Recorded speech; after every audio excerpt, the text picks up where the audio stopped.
ආයිබෝවන් මම ඔයගලගේ travel girl. මේ අපි ඔයගලන්ට දෙයක් පෙන්වන්න ආවේ මේ වාහන සාමාන්‍ය ඇක්සිඩන්ට් වෙච්ච ඒවා පොඩ්ඩක් හරි කැඩිච්ච ඒවා අතහැරලා දාලා යනවා. ඒක තියෙන්නේ මේ වගේ අතහැරලා දාලා ගියපු වාහන. ඉතින් සාමාන්‍යයෙන් ලංකාවේ මුදලින් ලක්ෂ 30 40 වටින වාහන තමයි අතහැරලා දාලා ගියේ. මොකද මෙහි ගාණ ටිකක් සාමාන්‍යයෙන් වාහන ගාණ අඩුයි. ඉතින් ඒක හින්දා ඒගොල්ලෝ වැඩිය රිපෙයාර් කරලා හදලා කරලා දුන්නාට වැඩිය ඒකට අලුත් වාහනයක් ගන්න එක ලාභයි. අර තියෙන්නේ වාහන මේවා කරලා අතහැරලා දාලා තියෙනවා.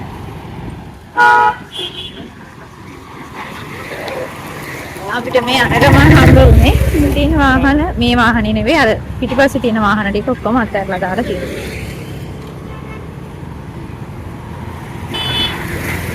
මේ තියෙන්නේ වාහන ඔක්කොම අතහැරලා දාලා.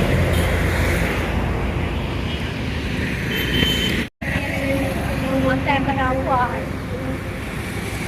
හරි තියෙනවා. වාහන ගොඩක් වෙනවා අතහැරලා දාලා.